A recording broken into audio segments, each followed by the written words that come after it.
तो दोस्तों आज हम इस वीडियो में आप लोगों को ऐसा प्रचार दिखाने वाले कि आप लोग हो सकता है ऐसा प्रचार पहली बार सुने होंगे। जैसा कि आप लोग वीडियो में देख रहे हैं, डॉक्टर आमोश सिंह के द्वारा, पास्टर के द्वारा आज इस प्रचार के द्वारा आज आपके जीवन में बहुत से बदलाव इस प्रचार के द्वारा आज आने वाला है। दोस्तों हमारे प्यारे मसीह भाई, आज इस वीडियो को आप लोग, इस प्रचार को आप लोग पूरा देख कर जाइए, क्योंकि ये प्रचार बहुत ही अजीब है, बहुत ही अलग है। हो सकता है इस प्रचार के द्वारा आपके पूरे कष्ट, पूरे जो परेशानी, जो मुसीबत, जो पीड़ा आपके जीवन में जो रुकावट बनी हुई, इस प्रचार के द्वारा वो सब कुछ हट सकता है।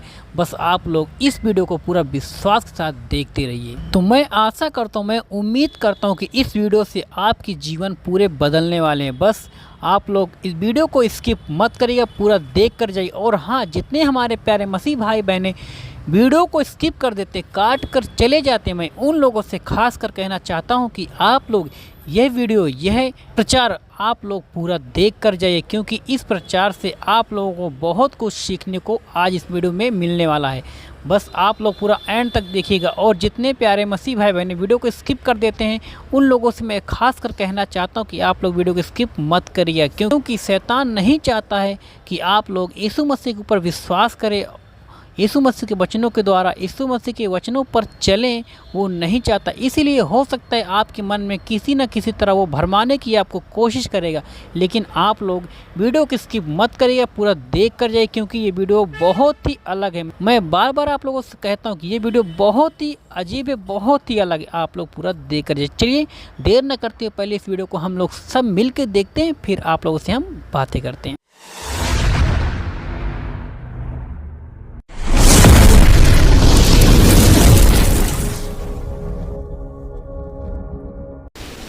Hallelujah, praise the Lord.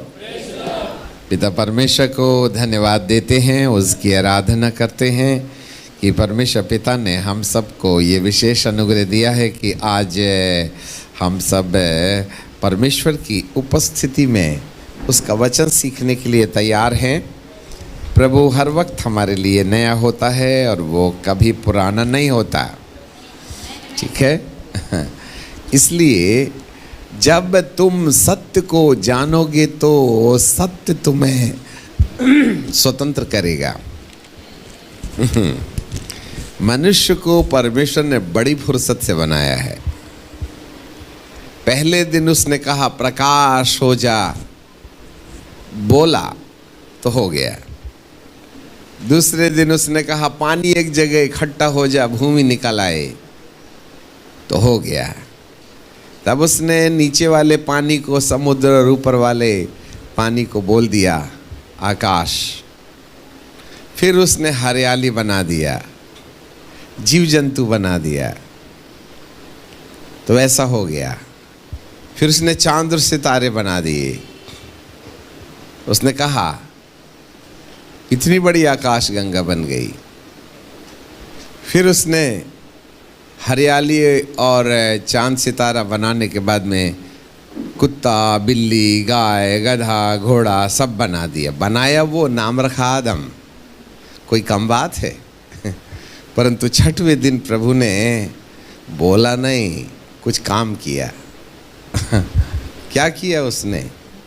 उसने छठवें दिन अपनी आत्मा के ऐसे करके तिनके को निकाला, छोड़ा, नीचे गिरा तो वो मेरा अस्तित्व होगा, पर मैं अपने में से एक आत्मा की तिनके को निकाल करके अपने परिचय से अलग परिचय दे के बोलता हूँ, ये कविता है, ये बबीता है, ये सरिता है, ये रमेश है, ये श्यामू है। ऐसा करके जगत की उत्पत्ति के पहले से उसने अपनी आत्मा के एक एक तिनके को ऐसा ऐसा निकाल के पहले मानव से लेकर धरती में आखिरी देह में पैदा होने वाले मानव की आत्मा को अपने में से अलग करके पहले ही रख दिया। और वो कब शरीर पहनेगा और उसकी मरण डेट कब होगी, वो भी टैग लगा के छोड़ दिया। उसने कुछ किया है, बोला नहीं। इसलिए छठवें दिन हम बड़ी फुर्सत से बनाए गए। इसका मतलब है 5 दिन जो कुछ भी उसने बनाया है, छठवें दिन में बनाई जाने वाली सृष्टि को भोग लगाने के लिए, अर्थात पहले दिन से लेकर के 5वें दिन तक जो भी रचनाएं रची गई हैं वह छठवें दिन के बनाए जाने वाले मानव को सुविधा प्रदान करने के लिए होती हैं। ये चांद सितारे होना चाहिए बोल करके परमेश्वर ने चांद सितारा नहीं बनाया, परंतु इसलिए कि पृथ्वी में मनुष्य को रहने लायक परिस्थिति पैदा करने के लिए प्रकाश, पानी, भाप, जीव जंतु, कीड़े मकोड़े, परिंदे, आकाश गंगा के चांद सितारे, सूरज पृथ्वी को घुमाया। सूरज जलते जलते बुझ नहीं गया, पृथ्वी घूमते घूमते तुम्हारी ट्रेन लेट हो जावे, हमारी धरती यदि 2-3 मिनट लेट हो गई ना तो पूरा साइंस मुंह के बल गिर जाएगा। इतना सटीक उसने हमारे तुम्हारे लिए कि मनुष्य को इस पृथ्वी के अंदर में जिंदा रखे। और फिर उस मनुष्य को बोला फूलो फलो फूलो फलो और पृथ्वी भर में समा जाओ और उसको अपने अधिकार में ले लो।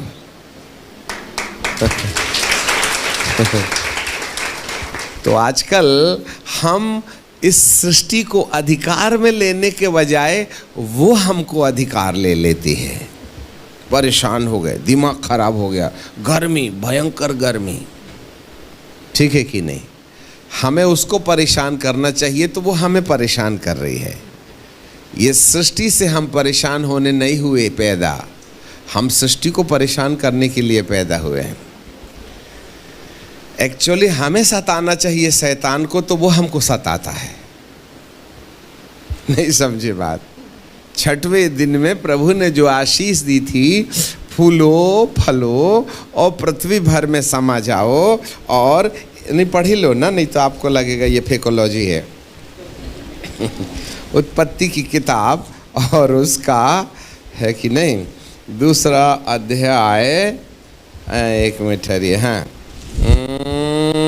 3 अध्याय, नहीं दूसरे अध्याय में है। सो वहाँ लिखा है पहले अध्याय में 28 पद में, और परमेश्वर ने उसको आशीष दी और उनसे कहा फूलो फलो और पृथ्वी भर में समा जाओ और उसको अपने वश में कर लो। किसको? सृष्टि को। इसीलिए उसने इस सृष्टि के ऊपर मनुष्य को अधिकार दिया है। पैदा करने के टाइम पर ना उसकी कल्पना यही थी कि हम इस सृष्टि को, इस पृथ्वी में जो कुछ भी है, जो हमारी ज़रूरत है, हम चांद सितारे पर ना जाएं, कम से कम रोटी कपड़ा मकान में तो जा ही सकते हैं, ठीक है ना? कई बार तो हमारी बीवी हमारे कंट्रोल में नहीं है, तो तुम क्या आसमान के परिंदों को कंट्रोल करोगे, ठीक है कि नहीं? चलो छोड़ो, वो तो पराई है या हम अलग अलग हैं। कई बार हमारी जीभ हमारे कब्जे में नहीं रहती है। क्या बताएं जी, मुंह से निकल ही गया, चमड़े की जो है ना ना ना ना, चमड़े की है, इसका मतलब तुम्हारा दिमाग आदेश देगा तभी ना निकलेगा मुंह से। नहीं, ये दिमाग में आई गई बात। कैसे आई गई? तुमने दरवाज़ा खोला होगा तभी ना आएगी। ज़बरदस्ती क्या दरवाज़ा तोड़ के आ गई? रिमोट कंट्रोल तुम्हारे पास में, तो चैनल क्या दूसरा बदलेगा? नहीं ना। इसी तरीके से ये कल्पना के स्वामी तो हम ही ना हैं। वो आ कैसे गई तुम्हारी परमिशन बिना? हमारा हुआ जीवन जीते हैं, जबकि परमेश्वर ने हमें विजय होने के लिए बोला है। He is the conqueror but we are the more than conqueror. हम जयवंत से भी बढ़ कर के हैं। हमें इस सृष्टि में जहाँ तक हमारा अधिकार चलता है उसको अपने अधिकार में ले लेना है। ऐसे बोल कर के पहले मनुष्य को पैदा करने के टाइम पर परमेश्वर ने हमारे लिए कल्पना किया था। हाँ, और यदि उसकी कल्पना हमें समझ में नहीं आई तो समस्या है।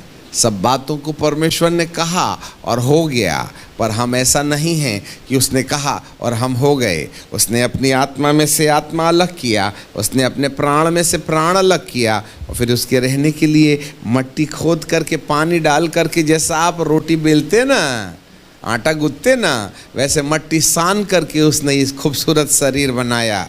पता नहीं नाक की मट्टी कहाँ से लाई जो हड्डी दायां बायां होती है। यदि ऐसी वाली हड्डी हमारे घुटने की होती तो हम तो ऐसे ऐसे चलते। समझ में आ गई? तो ये हमारी कमर की हड्डी कहाँ थी, कमर की मट्टी कहाँ की आई, पसली की मट्टी कहाँ से आई, दिल की मट्टी कहाँ से आई, नाक की मट्टी कहाँ से आई, आँख की मट्टी कहाँ से आई। बेचारी को ढांक करके रखना पड़ता है, धुला जाए तो तकलीफ हो जाए। मट्टी मट्टी में भी फर्क है। यदि आदम की सृष्टि के बारे में हम देखें तो कई महीने लग जाएंगे। विश्व की किसी थियोलॉजी की किताब में ये न मिलेगा जो परमेश्वर के दिल में पाया जाता है। खैर, छोड़ो बातें आगे। सो परमेश्वर ने हमको बड़ा खूबसूरत बनाया है। ठीक है, बोलिए मैं सारी सृष्टि में सबसे बहुमूल्य रचना हूँ। हाँ, इसलिए इसको कुछ भी खिला पिला के खराब मत करना, ठीक है कि नहीं। ये बड़ी अनमोल सृष्टि है जिस उद्देश्य के लिए परमेश्वर ने हमको बनाया है। आपको मालूम है ये मनुष्य दो दुनिया से मिलकर के बना हुआ है। ये मनुष्य जो है दो दुनिया से मिल के बना है। हम दो दुनिया के संगम हैं।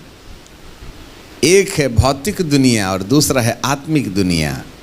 भौतिक दुनिया से शरीर आता है जिसको माँ जन्माती है, जिसे खिलाना पिलाना पहनाना पड़ता है। एक और दुनिया है जो इस भौतिक दुनिया के अंदर रहती है, उसे आत्मिक दुनिया कहते हैं, और वो है आत्मा। और आत्मा आती है परमात्मा से और शरीर आता है मट्टी से। स्वर्ग और पृथ्वी का मेल है मानव। मनुष्य दो दुनिया के हस्तक्षेप से बनता है। शरीर को माँ जन्माती है, हम उसे खिलाते हैं पिलाते हैं नहलाते हैं धुलाते हैं, डेंटिंग और पेंटिंग और फेयर एंड लवली से चमड़े का कलर बदलते हैं, है ना। मोटे हो गए तो दौड़ दौड़ के दुबले होते हैं, दुबले हो गए तो खा खा के मोटाने की कोशिश करते हैं, फिर भी ना खुश हैं। दो लोग दौड़ रहे हैं रोड के किनारे, एक बहुत मोटा, तो उससे पूछे ए बाबू तू क्यों दौड़ रहा, बोले दुबला होना चाहता हूँ। और उसी के बाजू में एक बिल्कुल टिड्डी मर्चेंट दौड़ रहा, अब तुझको क्या हो गया, बोले मैं मोटा होना चाहता हूँ। इसका मतलब मोटा वाला मोटापे में खुश नहीं, दुबला वाला दुबलापे में खुश नहीं, वो पतला होना चाहता है, हम मोटा होना चाहते हैं। पता नहीं दोनों की दोनों अनसेटिस्फाइड हैं। हम तो खुद ही से परेशान हैं, क्या दूसरों को करेंगे। समझ में आ गई बात। आपको मालूम है ये हारा वाला जीवन हमको ऐसे क्यों लगता है। आए दिन प्रार्थना जी, पास्टर जी बेटा बिगड़ गया, पास्टर जी हमका बिगड़ गया, पत्नी के लिए दुआ करना, पति के लिए दुआ करना। कलीसिया बेचारी शरीर के दुखों से इतनी परेशान है कि हम सुबह से लेकर के शाम तक रोटी कपड़ा मकान बीबी टीवी कल आज इसके उसके लिए प्रार्थना करके करके करके परमेश्वर को इतना सताते हैं कि उसका भी सिर दुख जाता है। पर आज हम आपको कुछ ऐसा इलाज बताएंगे कि हम परमेश्वर को टेंशन फ्री कर दें अपने मामले में। उसको ज़्यादा टेंशन मत देवें, ठीक है कि नहीं। कब तक भूत भगाइएगा, इधर से भगाए तो वहाँ से आता, इधर से भगाए तो इधर से आता, चारों तरफ लव यू करते रहता है। हर 15 दिन में अमावस्या और पूर्णिमा को बेचारा विजिट करके हमको हफ्ते भर की ड्यूटी दे देता है दुआ करने की। समझ रहे हैं बात। हमें मालूम है आप लोग नए लोग हो, परंतु हम एक ऐसी चाबी देना चाहते हैं जिससे कि हमारा सिर दर्द कम करो तुम, और अपना दर्द खुद ही झेलना शुरू करो। जरा सा पेट दर्द, रात को 11 बजे अंकल पेट दर्द कर रहा है, ठीक है कि नहीं। कब तक हम परमेश्वर से कहते रहेंगे कि हे प्रभु हमें ये दे दे। आपको मालूम है जब तुम सत्य को जानोगे तो सत्य तुमको स्वतंत्र कर देगा। यदि चलिए, परमेश्वर हमें सत्य के जानकारों को स्वतंत्रता की चाबी दे देता है। यदि हमें स्वतंत्र जिंदगी जीना है तो सत्य को जानना पड़ेगा। और हम तो केवल यीशु को बोलते हैं कि यीशु सत्य है, यीशु सत्य है। मैं भी बोलता हूँ यीशु सत्य है, परंतु हम केवल यीशु की सत्यता को जानने से छुटकारा नहीं पा पाएंगे। सत्य 3 प्रकार के हैं। पहला सत्य परमेश्वर में है कि वो पवित्र है। दूसरा सत्य मनुष्य में है कि वो पापी है। अब पवित्र और पापी का संबंध होना चाहिएगा। ये सब भैया बता रहे थे, बाप और बेटे का रिश्ता। अब बाप रहा पवित्र और बेटे रहे बिल्कुल बुढ़ी मास्टर, तमाकू मास्टर, और मोबाइल में तो धुआंधार बटन दबाते हैं अपन। ठीक है कि नहीं? ऐसे समय में प्रभु कहते हैं, अरे वोडाफोन लगते लगते आइडिया कहाँ से लग गया। हम प्रभु को कहते, प्रभु तेरा धन्यवाद धन्यवाद धन्यवाद, फिर जांग में कुर्र कुर्र की आवाज़ आती है। अच्छा हुआ दीदी ने बोल दी थी साइलेंट। हम तो कहते हैं साइलेंट नहीं, टोटल टर्न ऑफ करो। कई लोग साइलेंट जरूर कर लेते हैं, परंतु वाइब्रेशन में सामने वाला तकलीफ देता है ना। समझ में आ गई बात। ऐसे समय में परमेश्वर के भवन में जब अपन गए ना, तो टेंशन फ्री होके आने का, और बार बार उठ के बाहर जाने का नहीं, फुर्सत से आने का, तब ना परमेश्वर के साथ नेटवर्किंग जुड़ेगा। आपको मालूम होवे वो पवित्र है, इस सत्य को जानो। हमारे अंदर में कौन कौन सी कमियां हैं ये जानो। ये दूसरा सत्य है, जब कभी भी कोई बीमार पड़ता है तब डॉक्टर का फ़ोन नंबर ढूंढता है। आज तुमको पगार मिली है, चलो हॉस्पिटल में सो के आएंगे। हैं? आज हमको पगार मिली है, हॉस्पिटल में सोने जाएंगे। हाँ, जब हमारे पास में शरीर काम करने से ना बोल देता है, तभी ना हॉस्पिटल के चक्कर मारते हैं। इसलिए आज बहुत से लोग परमेश्वर को खोज रहे हैं, बीमारी जानते ही नहीं। एक डॉक्टर साहब बैठे थे, ये बीमार गया और कहने लगा, डॉक्टर साहब अच्छा नहीं लग रहा है। बोले क्या? बीमारी आ गई है। कौन सी बीमारी? बीमारी हो गई, अच्छा नहीं लग रहा है। पता नहीं अच्छा नहीं लग रहा है। अरे तो तुमको समस्या क्या हो रही है? अब मैं क्या बता दूं, तुम्हारे पास 1760 प्रकार की मशीन है, तुम ही लगा के चेक कर लो। मेरे को अच्छा नहीं लग रहा है, मेरे को क्या हो। अरे तो क्या दुख रहा है? पेट दुख रहा, कि कमर दुख रहा, कि सिर दुख रहा, कि चक्कर आ रहा, कि उल्टी जैसा लग रहा, क्या? डॉक्टर साहब कुछ समझ में नहीं आ रहा है, पर अच्छा नहीं लग रहा है। तो डॉक्टर कहेंगे, ये वाली बीमारी का इलाज मेरे पास में नहीं है, तू तो दिमाग वाले हॉस्पिटल के पास में जा, अर्थात मेंटल हॉस्पिटल। तुमको मालूम भी तो हो पेट दुख रहा है, पता चला पेट में बीमारी और घुटने में मशीन लगा लिया उसने, तो कहीं पेट की बीमारी घुटने में तपास करके आएगी क्या? आज लोगों को मालूम ही नहीं है क्या बात के लिए प्रभु को खोजना है। हम परमेश्वर को खोजते हैं, खुद को नहीं खोजते। और धरती में 90% लोग, नहीं 90 नहीं 99% लोग परमेश्वर को खोजते हैं, पर मिलता नहीं। जिस दिन मिल जाएगा ना, जिंदगी के हर प्रश्नवाचक चिन्ह शून्य हो जाएंगे।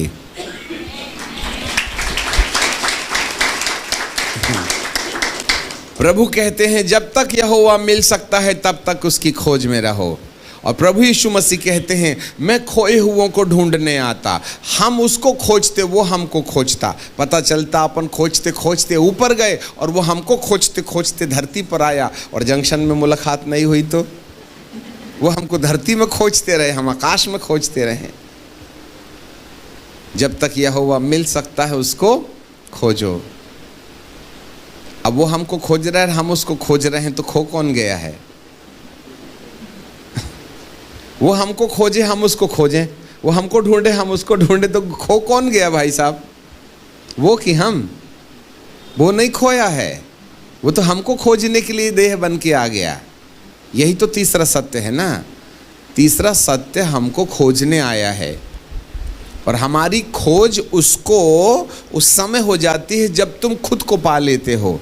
जिसको मैं मिल गया उसको प्रभु मिल जाते हैं, जिसको प्रभु मिल जाता है उसको पिता भी मिल जाते हैं। यदि हम खुद को नहीं पा पाए कि हम हैं कौन, तो प्रभु कहाँ से मिलेगा? क्योंकि प्रभु की पहचान हमारी पहचान से शुरू होती है। ये लंगोट लगा के बर्फ़ में बैठे बेचारे खड़ेश्वर महाराज एक पैर में 6 साल से खड़े हैं, उनको भगवान मिला क्या?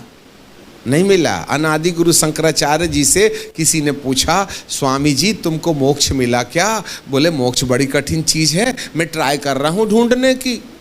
और उन्होंने अपने वक्तव्य में कहा, मोक्ष इतनी कठिन चीज़ है कि समुद्र के किनारे एक आदमी ने 5 feet by 5 feet by 5 feet का गड्ढा खोद लिया और चुल्लू से पानी उठाता और समुद्र में डाल करके क्या बोलता, दरिया खाली करूँगा और गड्ढे में भरूँगा, और वो भी सूरज डूबने से पहले। कहीं माथा खराब हुआ है? समुद्र 5 फीट के गड्ढे में समाएगा क्या? और वो भी चुल्लू से और सूरज डूबने के पहले से। जैसा समुद्र खाली करके 5 फीट के गड्ढे में डालना कठिन है, वैसा ही मोक्ष भी कठिन है। इसका मतलब है बाइबिल को छोड़ के और कोई मोक्ष की परिभाषा नहीं दे सकता। पर हम बाइबिल के खोजियों, परंतु कई बार हम जो बाइबिल के को खोजी हैं उनको भी तो कई बार नहीं मिलता है ना। जी हाँ मेरे प्रियो, परमेश्वर ने हमें बड़ी फुर्सत से बनाया है। हम दो दुनिया के संगम हैं। एक पद आज हम आपके लिए पढ़ना चाहते हैं और वो है 1 कोरिन्थियों की किताब और उसका 15 अध्याय और उसके 19 पद को। 1 Corinthians chapter 15 and verse 19 है। यहाँ लिखा है, यदि हम केवल इसी जीवन में मसीह से आशा रखते हैं तो हम सब मनुष्यों में अधिक अभागे हैं।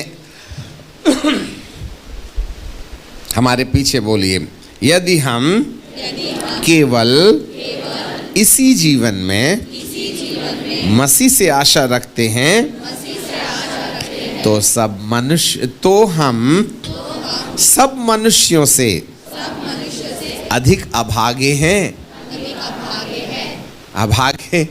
अभागे मतलब जिसके भाग्य नहीं है। अभागे को क्या बोलते हैं? जिसकी किस्मत फूटी है। उर्दू में बोलते हैं लानत है उस इंसान पर। लानत को यदि हिंदी में ट्रांसलेट करें तो श्रापित है वह इंसान जो 70 बरस की जिंदगी के लिए रोटी कपड़ा मकान को आधार बना करके प्रभु को खोजे, उसको अभागा बोला है। अब थोड़ा सा चोट जरूर लगेगी क्योंकि हम आपका परमानेंट इलाज करना चाहते हैं ना। अरे इतने बड़े कैंसर के गुटरू में यदि तुमने आयोडेक्स और विक्स बाम लगाए तो क्या सुबह तक की ये फोड़ा कैंसर वाला बैठ जाएगा क्या? नहीं बालक। क्या चाहिए उसको? विक्स बाम नहीं चाहिए, चमीटा चाकू चाहिए। हाँ, चमीटा चाकू से यदि कैंसर का फोड़ा काट के निकाल लें तो जीवन शुरू हो सकता है। कुछ ऐसे ही आज हम कुछ ऐसी बातें आपको बताएंगे जिससे कि प्रभु आपकी ज़िंदगी की हर समस्याओं का एक स्थायी इलाज कर डाले। ऐसे करके इसलिए प्रभु जी बोलते हैं, अभागा है वह इंसान जो इस ही संसार की ज़रूरतों को आधार बना करके परमेश्वर से प्रार्थना करता है। जबकि बाइबल का परमेश्वर कहता है इस जीवन की बात यदि है तो इस जीवन के बाद भी एक और जीवन होगा। ये जीवन है तो एक और जीवन होगा। तो कौन सा जीवन है ये? इसको और उसको अलग अलग करने वाली रेखा कौन सी है? जरा ध्यान दीजिएगा। इस जीवन का मतलब मृत्यु के पहले और उस जीवन का मतलब मृत्यु के बाद। Life before the death and life after the death. मृत्यु के पहले शारीरिक जीवन जिसमें बीमारी हो जाती है, निराशा हो जाती है, पारिवारिक झमेला हो जाता है, आर्थिक समस्या हो जाती है, मन थक जाता है, हड्डियाँ म्यूजिक बजाने लगती हैं, ये वाला जीवन है। पर बाइबल का परमेश्वर कहता है ये वाले जीवन के बाद में एक और जीवन है, वो वाला। तो ये वाले और वो वाले के बीच में कौन अलग अलग करता है? मृत्यु। याद रखिएगा, इसका मतलब है जरूर 50, 60, 70 साल की जिंदगी के साथ साथ है एक और जिंदगी है जो मृत्यु के बाद लागू होती है, और वो जिंदगी करोड़ों साल की है। करोड़ों साल की है। ये जिंदगी 70 साल की है और वो जिंदगी करोड़ों साल की है। इंसान 70 साल की जिंदगी के लिए रोटी, कपड़ा, मकान, चंगाई, छुटकारा, आशीर्वाद, घर, कार, बंगला, बीबी, टीवी, पता नहीं क्या क्या खोजता बेचारा, और बूढ़ा होकर के सब छोड़ के पैदल चला जाता, चड्डी बनियान भी साथ नहीं ले जाता।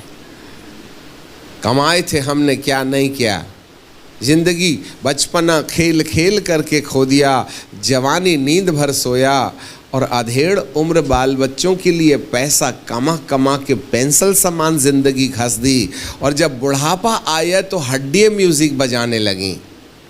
अब पेट दुख रहा है, कमर दुख रहा है, फिर जो रोना शुरू हुआ। फिर हम बाजार जाते हैं और खंजरी उठा लाते हैं और बुढ़ापे में खंजरी बजाना शुरू कर देते हैं। तो नाती पोते बोलते हैं, दादा जवानी में गाना नहीं गाए, आजकल तुमको बड़ा गाने का शौक हो गया। तो दादा क्या बोलते हैं, बेटा धरती बहुत भोग लिया, अब ऊपर भी तो रिजर्वेशन कराना पड़ेगा ना। आपको ये ख्याल कब आया था? जब एक पैर कब्रिस्तान में है,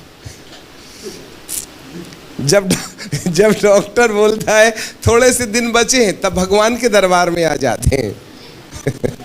पूरी जिंदगी इंसान ने पेंसिल सामान घस दी और मरने के करीब करीब खंजरी उठा करके भगवान की भक्ति करता है। लोग बुढ़ापे में बपतिस्मा लेते हैं जब मालूम हो गया कि लाइन क्लियर हो गया है।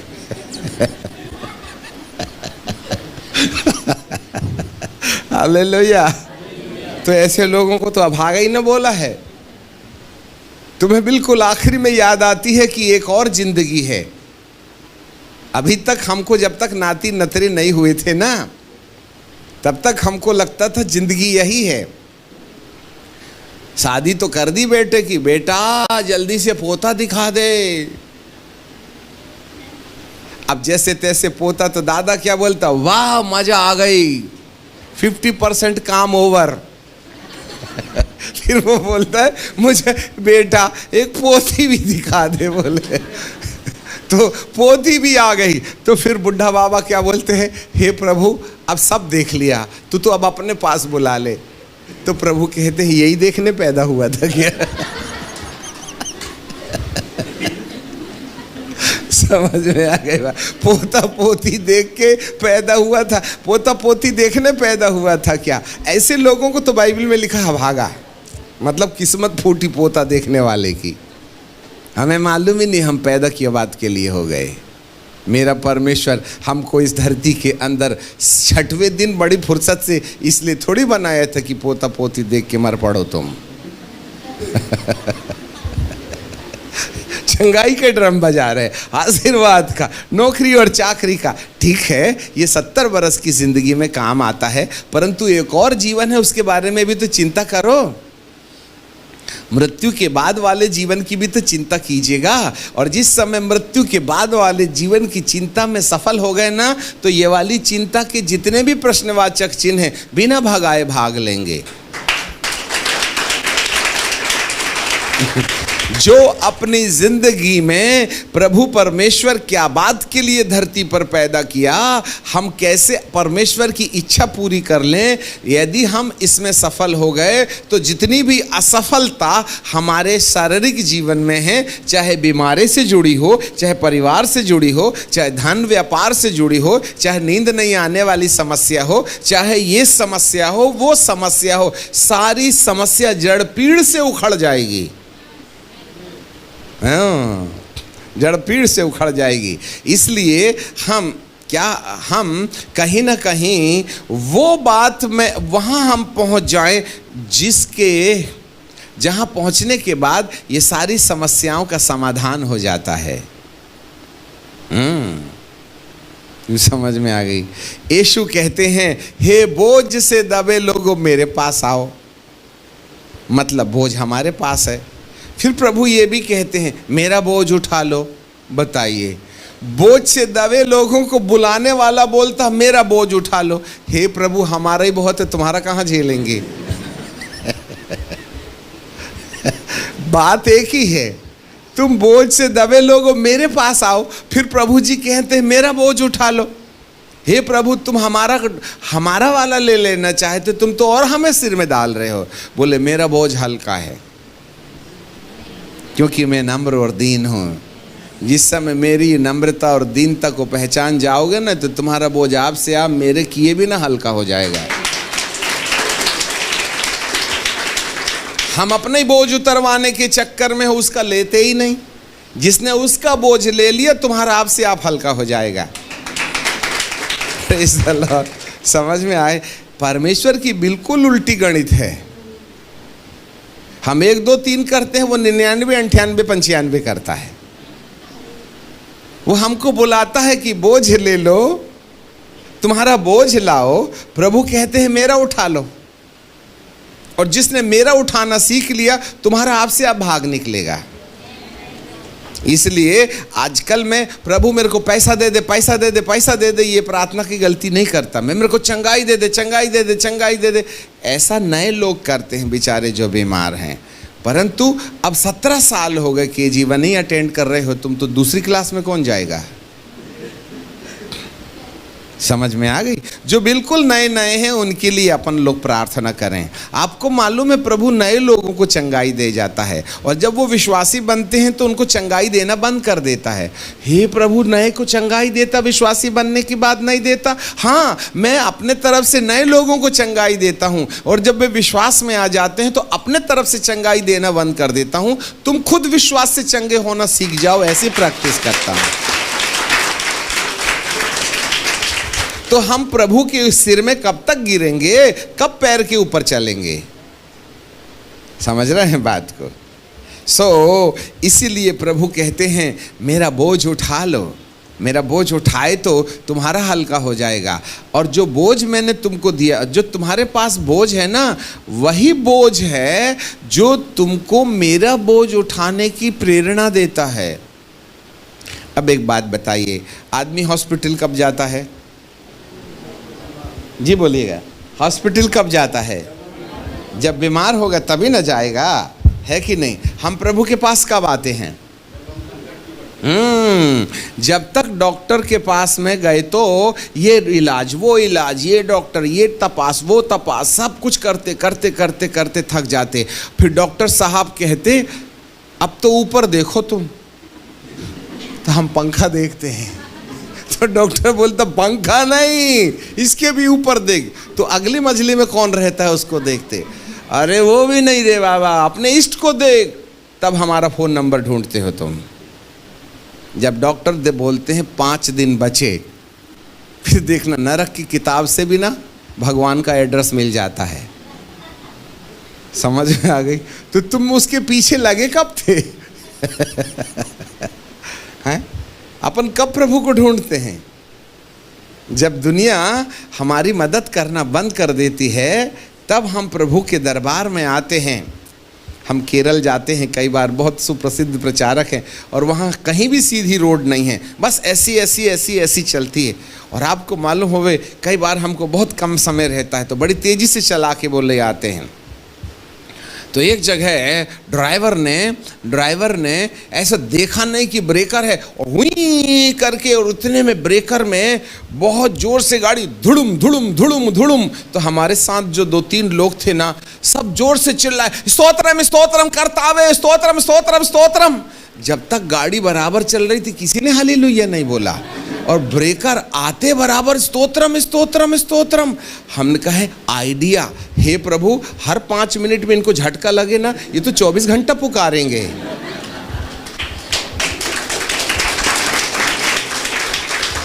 समझ में आ गई बात? तो हम मुसीबत में ही ना प्रभु को पुकारते हैं। तो कई बार हमारे पास में जो समस्या है ना, हमको प्रभु के पास खींचने का आइडिया है परमेश्वर का, और तुमको तो भला चंगा कर दे तो तुम तो प्रभु को पिचिक करके थूक दो। इसलिए तो कई बार वो भर्ती करवा देता है हमको कि कम से कम वक्त वक्त में हॉस्पिटल गया तो याद तो करेगा मेरे को। नहीं तो आज पगार मिली, तुम तो मॉल की याद करते हो, मुझे थोड़ी ना याद करते हैं। इसलिए गाड़ी को झटका मिलना जरूरी रहता है, जिससे कि प्रभु से अपना रिश्ता जुड़ा रहे। हम तो कहते हैं तुम्हारे घर में ना हर हफ्ते भूत आए तो तुम रेगुलर रहोगे चर्च में।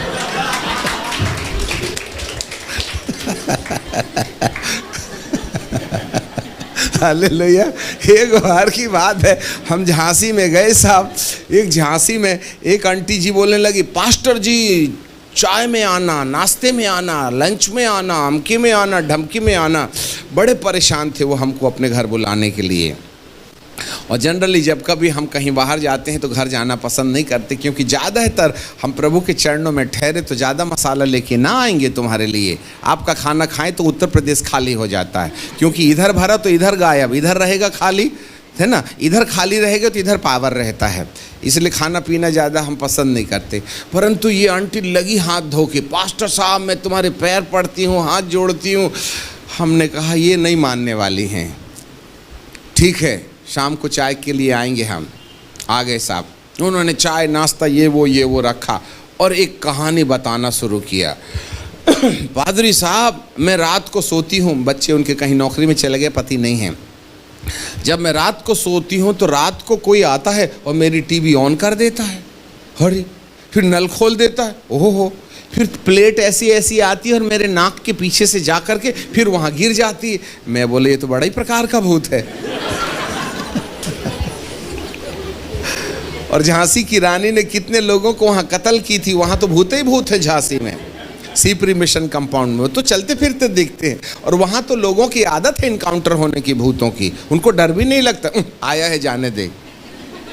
और वहाँ के भूत कई बार ना प्रार्थना करने जाओ तो ऐसा जुड़ के जूता उड़ के आता है और प्रार्थना करने वाले के गाल में ऐसा पड़ता है और नीचे गिर जाता है, उसकी प्रार्थना डिस्टर्ब हो जाती है। तुम में से कोई प्रार्थना योद्धा है तो झांसी जाके प्रार्थना करो तो समझ में आ जाएगा तुम्हारे पास पावर कितना है। ठीक है कि नहीं। अब ये मैडम हमको बुलाई वहाँ पर, उन्होंने बड़ी अच्छी कहानी बताई। पादरी साहब एक दिन की बात है, मैं अपने बेडरूम में रहती हूँ ना, वहाँ मैंने कारपेट डाल रखा है और बाइबल सिराने में रखी रहती हूँ और मैं वहीं बैठ के प्रार्थना करती हूँ। और मैं दोपहर में सब्जी लेने गई और जब वापस लौट करके देखी, ताला लगा के गई और खोल करके देखा, एक काला काला आदमी घुटने टेक करके ना मेरी कारपेट में मेरी बाइबल सिराने से उठा लिया और घुटने टेक के ऐसा बाइबल पढ़ रहा है। मैं बोला हाय रे, मेरी बाइबल शैतान ने छू लिया और घुटने टेक के बाइबल पढ़ रहा है। तो मैंने बोला मैडम तुम बाइबल कैसे पढ़ती हो ये बताइए। बोले घुटने में दर्द इसलिए पैर फैला के करती हूँ। उससे तमीज सीखो भूतों से, घुटने टेक के बाइबल पढ़ रहे हैं। समझ में आ गई। हमने कहा कितना अच्छा टीचर तुम्हारे घर में आता है, जबरदस्ती निकलवाना चाहती हो तुम। फिर मैंने बोला हे प्रभु ये भूत, तो प्रभु दया करो दया करो दया करो। बाहर भी नहीं जा सकती थी, क्या करूं। इतने में मैं प्रार्थना कर ही रही थी, एक स्वर्गदूत आके खड़ा हो गया, ऐसी तलवार निकाला और वो काले कपड़े पहने वाला आदमी मेरी बाइबल कारपेट में छोड़ के ऐसा भागा और मैं दरवाजे में खड़ी थी, यूं धक्का दे करके सीधे निकल गया। मैं बोला मैडम कितना अच्छा है, अब आप बताइए उसके चक्कर में दूध तो आए थे, हम तो इतने दिन से उपवास करते हमको दूध दिखता ही नहीं, तेरे को तो भूत के चक्कर में दूध दिख गया, तो भगाती क्यों है। ओह माय गॉड है। कई बार प्रभु अपनी महिमा दिखाने के लिए ना भूतों को आने भी देता है, तो उनसे टेंशन क्यों लेती हो। मेरे प्रियो, कई बार हमारी जिंदगी की विपरीत परिस्थितियां हमें प्रभु के पास खींच के लाती हैं, पर हमें समझना चाहिए ना आखिरकार ये बीमारियां, ये तकलीफ़ें, ये निराशाएं हमको कहाँ ले जा रही हैं। ये सब बातें हमें कहीं ना कहीं प्रभु के करीब लाती हैं, जहां हम उसको पहचानें और वहां पहुंच जाएं जहां प्रभु हमको पहुंचाना चाहते हैं। इसलिए बाइबल का परमेश्वर कहता है यदि कोई इस ही जीवन में मसीह से आशा रखता है तो वह अभागा है। इसका मतलब प्रभु कहते हैं तुम्हें इस जीवन के साथ साथ है उस जीवन की भी चिंता करना चाहिए जो मृत्यु के बाद हमारे जीवन में लागू होती है। Main point. अब उस जीवन का मतलब क्या है। एक और जीवन है और वो है अनंत जीवन, स्वर्गीय जीवन। आपको मालूम है जब प्रभु यीशु मसीह ने अपनी सेवा शुरू की थी तो मत्ती की किताब उसका 4 अध्याय और उसके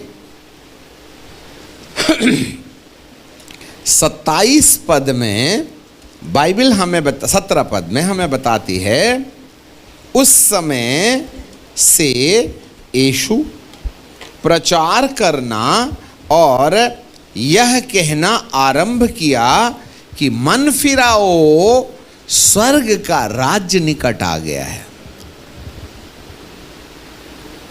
बोलिए, स्वर्ग का राज्य निकट आ गया है। हाँ, कौन सा राज्य है? स्वर्ग का राज्य। तो स्वर्ग का राज्य क्या चीज है? अब स्वर्ग शब्द बोलिए, स्वर्ग स्वर्ग स्वर्ग, जोर से बोलो ना। ओके, ठीक है।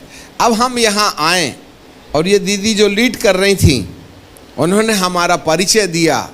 आज हमारे बीच में मध्य प्रदेश से परमेश्वर के महान दास आए हैं, यहाँ तक तो ठीक है, और उनका नाम है स्वर्गीय आमोस सिंह जी।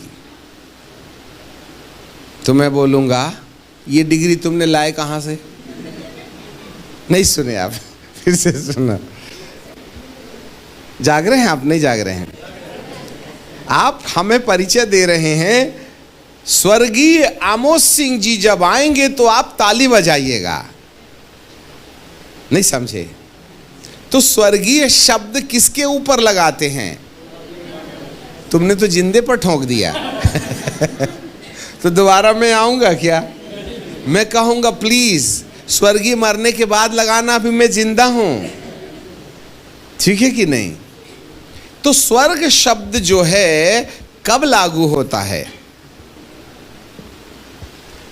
थोड़ा लगाओ ना दिमाग। स्वर्ग शब्द कब लागू होता है? स्वर्ग शब्द मृत्यु के बाद लागू होता है। हाँ, और प्रभु ने जो संदेश सुनाया था उसने स्वर्ग का राज्य आ गया है, इसका मतलब है मृत्यु के बाद वाली कहानी से उसने अपना संदेश शुरू किया था। कान खोल के सुनिएगा। एक्चुअली जो बाइबल है, प्रभु जो है तुम्हें चंगाई, छुटकारा, आशीर्वाद देने के द्वारा हमारा ध्यान उस वाले जीवन की ओर इकट्ठा करता है जो अनंतकालिक है, जिसको स्वर्गीय बोलते हैं। स्वर्गीय बोले तो अनंतकालिक जीवन, और अनंतकालिक जीवन के लिए प्रभु का सुसमाचार है कि मन फिराओ। जी हाँ, मन फिराओ। और इसका मतलब ये नहीं है कि आदमी मरा तो स्वर्ग पहुंच गया। हम तो ऐसा ही करते हैं, जो भी मरा उसके नाम के आगे लगाया स्वर्ग, है ना? फोटो निकाले पुरानी वाली और मार दिए तिलक माथे में और लगा दिए हार और लिख दिए स्वर्गीय फलाना फलाना, तारीख पैदा होने की और मरने की दोनों, जिससे कि एक ही बार में तुमको समझ आ जावे। समझ ये पैदा कब हुए थे, मरे कब। यदि फोटो के ऊपर हार और तिलक है, इसका मतलब गए। उन्हें क्या कहते हैं? स्वर्गीय। इसका मतलब प्रभु जो बोला स्वर्ग का राज्य निकट आ गया है, तो कौन सी वाली कथा की कहानी शुरू होने वाली है यहाँ पर? मृत्यु के बाद वाली। हाँ, इसी के बारे हम नहीं सोचते और इसलिए भूत जाना नहीं चाहते हैं, क्योंकि जिसके लिए मुसीबतें आई हैं उसका कारण जानने के लिए यदि हम नहीं पहचाने तो ये भूत लोग ऐसे ही विजिट करते रहेंगे। एक कोरोना के बाद दूसरा और दूसरे के बाद तीसरा। ये अभी पति ठीक हो गया तो बेटा परेशान करेगा, बेटा ठीक हो गई तो बिटिया परेशान करेगी, और जब दूसरों से परेशान होते होते हमारी ज़िंदगी ख़त्म हो जाएगी तो हम खुद के कमर दर्द से परेशान हो जाएंगे। ये परेशानी जाने वाली नहीं है, इसलिए क्योंकि वे सब हमको अपनी परमेश्वर की ओर खींच रहे हैं, जिससे कि तुम सही इलाज पा सको। और सही इलाज है इस जीवन की चिंताओं के लिए हमें उस जीवन की चिंता को यदि हमने करना शुरू कर दिया तो उस जीवन की चिंता के चक्कर में ये वाली जीवन की चिंता आपसे आप भाग निकलेगी। Praise the Lord. समझ में आगे बात। एक स्कूल था, क्योंकि बहुत से नए लोग हैं, एक स्कूल था और स्कूल के सामने खोमचे वाले चॉकलेट बेचते हैं, कुछ कुछ बेचते हैं ना, रिसेस में जाते हैं बच्चे लोग, 10 रुपये 2 रुपये 1 रुपये की चीज़ खरीदते हैं। तो जैसे ही पीरियड ख़त्म होता है बच्चे दौड़ते दौड़ते दौड़ते दौड़ते दौड़ते दौड़ते चले गए। और सब कौन आगे जाएगा लाल चॉकलेट लेने, पर वो ठेले के पास पहुंच गए बोल के कोई नहीं देख रहा है, एक दूसरे से आगे नहीं बढ़ने देने के लिए, और इतनी स्पीड में गए कि वो ठेले के ऊपर गिर पड़े, उसकी पूरी चॉकलेट की बरनी नीचे गिरा दी। और जब चॉकलेट पूरी रोड में बिखर गई तो चॉकलेट बेचने वाले को देख के सारे बच्चे डर गए। तो उसने बड़ी आंख निकाल के कहा, तुम लोगों ने ये सारी चॉकलेट्स गिराई है, सब लोग ये चॉकलेट उठा उठा के अपनी अपनी अलग अलग रंग की चॉकलेट अलग अलग बरनी में भर के दो, नहीं तो देखो। हाँ, बच्चे डर गए, लगे बेचारे बटोरने के लिए, ठीक है कि नहीं, बटोरते गए बटोरते गए बटोरते गए, और सारी चॉकलेट उन्हीं बच्चों ने बटोर के बरनी में जमा कर दिया, ठीक है ना। तब वो चॉकलेट बेचने वाला क्या बोलता है, सुनो तुमने मेरी मदद की है। स्माइलिंग फेस से देखा तो बच्चे लोगों को थोड़ी शांति मिली, अब अंकल डांटेंगे नहीं, ठीक है। उन्होंने बोला सब लोग अपना अपना हाथ एक एक बरनी में डालो, और जिसके हाथ में जितनी चॉकलेट आ जाए तुम्हारी, क्योंकि तुमने मेरी मदद की है। तो एक सबसे बड़ा लड़का ने ऐसे डाला तो 5 चॉकलेट आई, उंगली लंबी थी ना। फिर दूसरे ने डाला तो उसकी बोटरी उंगली थी, उसकी 3 ही चॉकलेट आई। तीसरे की 2 आई। तब सबसे छोटी उंगली वाला बोला अब तो मेरी एक ही निकलेगी, और उसकी 5 निकली, जबकि बटोरे हमने सबने एक साथ थे। तो वो आइडिया लगाने लगा। तो वो खोमचा वाला कहता है एक काम करो, रामू तुम भी हाथ डालो, तुम भी हाथ डालो, जितना डाल सकते हो उतना डालो, जितना पकड़ सकते हो पकड़ लो। तो उन्होंने बोला, बच्चे ने बोला अंकल अंकल आप अपना हाथ डाल के निकालो ना और मेरे को दे दो। समझ रहे हैं बात को। हम निकाले तो 3 आएंगी, 2 आएंगी, 1 आएंगी, 5 आएंगी, और अंकल डालेंगे तो कब तक अपना हाथ डालोगे बरनी में, उसको डलवाओ ना। और जब वो डालता है ना तो 2-4 नहीं पकड़ता, पूरी बरनी निकाल लेता है अंदर से। कई बार हम अपनी उंगली अपनी आवश्यकता के आधार पर अपने छुटकारे का उपाय करने के लिए हम प्रभु के पास आते, परंतु जब वो उपाय हमारे लिए किया ना तो उसकी उंगलियां इतनी बड़ी हैं कि वह एक नहीं 20-25 एक साथ निकाल के दे देगा। काश हम उस पर उसके हाथ से अपनी जिंदगी में काम कराने की बात करें। मेरे प्रियो, बाइबल का परमेश्वर कहता है इस जीवन की समस्या को सुलझाते सुलझाते हम थक जाएंगे, परंतु यदि हमने उस जीवन की समस्या का समाधान करने के लिए अपना ध्यान केंद्रित किया तो बाइबल का परमेश्वर कहता है इस जीवन की समस्या हमारे लिए बहुत आसान हो जाएगी। जी हाँ, मृत्यु के बाद वाला जीवन। जल्दी से बोल करके, हमारा समय कितने बजे तक है सर? 1 बजे तक। अभी हमारे पास टाइम है, ठीक, 1 बजे तक ख़त्म कर देंगे। ओके, सो यहाँ पर हमारे लिए प्रभु अपने उपाय में उसके हिसाब से यदि हमने उसकी इच्छा के अनुसार खोजबीन शुरू की तो हमारी समस्या का समाधान तय है। ठीक है, आपको मालूम हो हम उस जीवन अर्थात मृत्यु के बाद वाले जीवन की कहानी यीशु बताते हैं। आपको मालूम है हर एक व्यक्ति के मरने के बाद हम स्वर्गीय लगा देते हैं। अब तुम्हें कैसे पता चला कि वो स्वर्ग गया? वो पीपल के पेड़ में बैठा होगा तो हमको पहले ही मालूम है ऊपर नहीं गया, पर क्या करे, इसलिए 3 दिन के बाद में तीसरा, और 13 दिन के बाद में 13वीं, और 40 दिन के बाद में 40वां त्योहार मना करके 2-2 बोरा चावल गांव के लोगों को खिलाते हैं। क्यों भाई? 3, 13, 40 बोलिएगा। बोलिए ना। तीसरा, 13वीं, 40वां। क्यों ऐसा करते हैं? ऐसा क्यों करते हैं? 1 बोरा चावल 2 किलो 2 बोरे भट्टे की सब्जी बना करके खिला दी हमने, ऐसा क्यों? उद्देश्य ये है कि मरने वाले की आत्मा को शांति मिले। हाँ, तो हमको पहले ही मालूम है वो शांति नहीं है उसके पास, इसलिए मनी ऑर्डर कर रहे हैं हम भात खिला के। ठीक है कि नहीं? इसलिए कब्रिस्तान में उसके लिए ऐसा एक मढ़िया बना देते हैं, छोटा सा घर जैसा, और कहते हैं दादा यहीं रहा करे, अब तो हमको रहने दो वहाँ।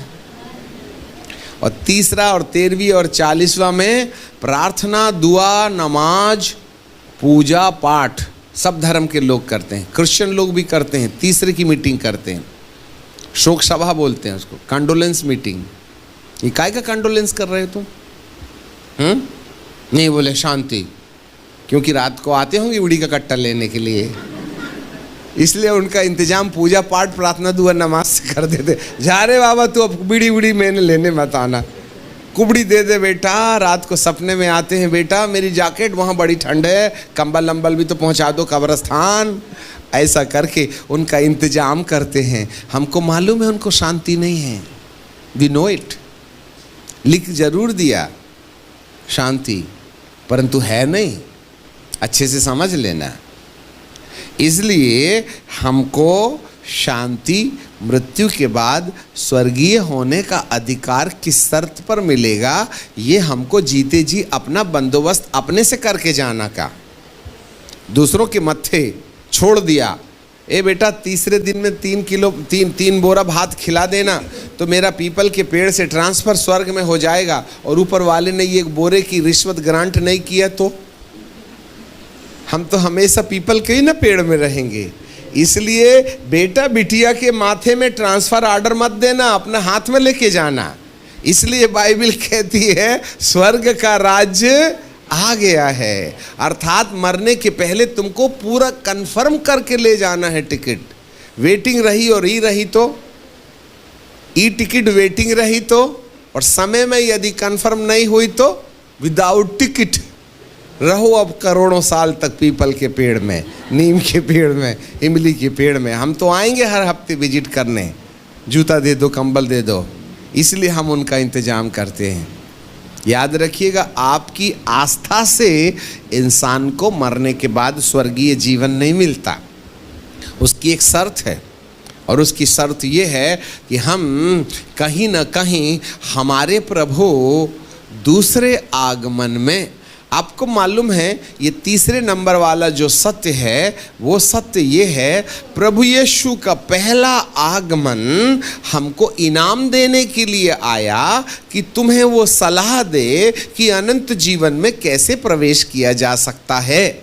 नंबर 2, जब दूसरा आगमन होगा तो वह हमको प्रतिफल देने आएगा उन लोगों को जो मृत्यु के बाद वाले जीवन की चिंता करके, उसकी शर्त मान करके उसके हिसाब से जीवन चलाना शुरू किए, तो उनको दूसरे साल में उस जीवन के बारे में, मृत्यु के बाद वाले जीवन के बाद में तुम्हें अनंत जीवन मिलेगा। इसलिए पहला आगमन यीशु का इनाम देने के लिए आया, दूसरा आगमन हमें प्रतिफल देने के लिए होगा। और ये प्रतिफल क्या है मालूम आपको?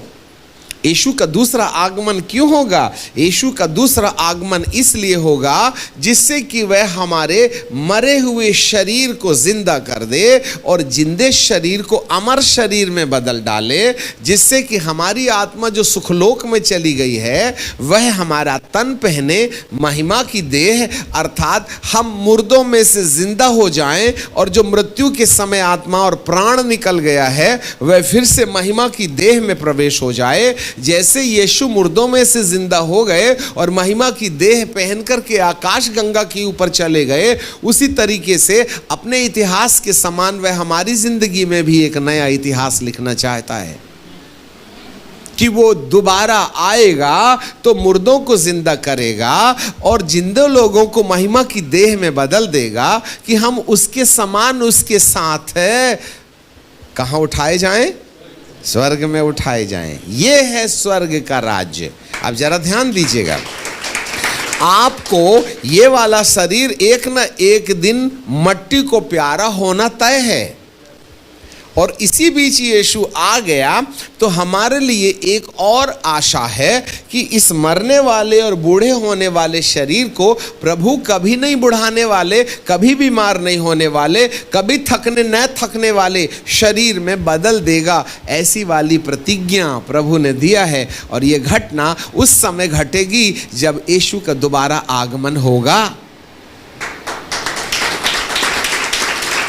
वह केवल तुम्हारी चंगाई और छुटकारे तक सीमित नहीं है, वरन वह तुम्हें अनंत जीवन ले जाने के लिए इस चोले को महिमा के चोले में बदल देगा। इसीलिए पहले आगमन के समय महिमा का चोला पहनने की शर्त क्या है, वही इनाम देने आया है। हमारी बहुत सटीक भाषा को सुन लीजिएगा आप।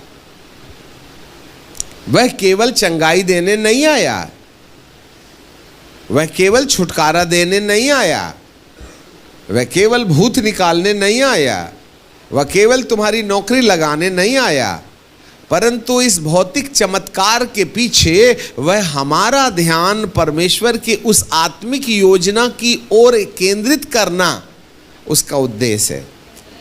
एक लंगड़ा था, लंगड़ के नरक जा रहा था 6 घंटे में। कितने घंटे में? कहाँ जा रहा था? इतने में भाई आमोद सिंह जी आए और उन्होंने प्रार्थना किए, बेचारा लंगड़ा चंगा हो गया तो जल्दी जल्दी चलने लगा। तो जो 6 घंटे में पहुंचने वाला था वो 4 में ही पहुंच गया। कहाँ? नहीं समझे? फिर से सुनो। एक लंगड़ के 6 घंटे में कहाँ पहुंच रहा था? नरक पहुंच रहा था और रास्ते में चंगाई मीटिंग में चला गया बेचारा और वो चंगा हो गया। तो अब धीरे धीरे चलने वाला जल्दी जल्दी चलने लगा, तो जो 6 घंटे में पहुंचने वाला था अब 4 में पहुंच गया। कहाँ? क्या रे वाह रे पावर मिनिस्ट्री, तुमने तो 6 वाले को 4 में ही पहुंचा दिए। आज यही ना हो रहा है? जो बीमार होके नरक जाने वाला था आजकल चंगा होके जाने वाला है। बीमार थे तो कम पाप होता था, आजकल चंगे हो गए हैं तो ज्यादा ही होने लगा है। क्या फायदा हुआ? इसीलिए प्रभु ये नहीं बोल रहा है कि मैं तुम्हें छुटकारा नहीं दूंगा, प्रभु ये नहीं बोल रहा है कि तुम चंगाई मत पाओ, प्रभु ये नहीं बोल रहा है कि तुमको ये नहीं दूंगा वो नहीं दूंगा, परंतु इन सब बातों के पीछे जो प्रभु का ख्याल है कि वह तुमको उस जीवन की ओर एक अपना ध्यान केंद्रित करना चाहता है जो अनंत कालिक है। और जिस दिन एक व्यक्ति अनंत कालिक जीवन की शर्तें इस धरती पर जीते जी पूरा कर लेगा, उस दिन से बीमारियां तुम्हारा पीछा छोड़ देंगे। हालेलुया। सन 1970 में हमने सबसे पहला परमेश्वर के वचन का संदेश दिया था। 2-4 छोड़ के धरती में आप लोग पैदा ही नहीं हुए थे। उस समय से हम बाइबल रगड़ रहे हैं माथे में, ठीक है। सन 80 में हमने पवित्र आत्मा पाई, सन 90 में हमने 3 सितारे की नौकरी छोड़ी। इन सारे अब अंदाज लगा सकते हो कि हमारी उम्र कितनी होगी, परंतु मेरे को मालूम है 20, 22, 25 के दौरान होना चाहिएगा। नहीं समझे? अंकल जी आपकी उम्र कितनी है? तो मैं बोलता हूँ 20-22 होना चाहिए भैया, आजकल मैंने डेट ऑफ बर्थ भूल गया हूँ। अब तुम बोलो 60 साल के तो बचे 5, तो डिप्रेशन नहीं होगा क्या? इसलिए मैं डेट ऑफ बर्थ भूल गया हूं। हम कहते हम 65वां जन्मदिन मना रहे हैं, दादा 2 ही साल बचे हैं और तुम लड्डू बांट रहे हो। और यदि मैं कहूं 25 साल का बर्थडे है तो गुंजाइश से 50 और जी सकते हैं।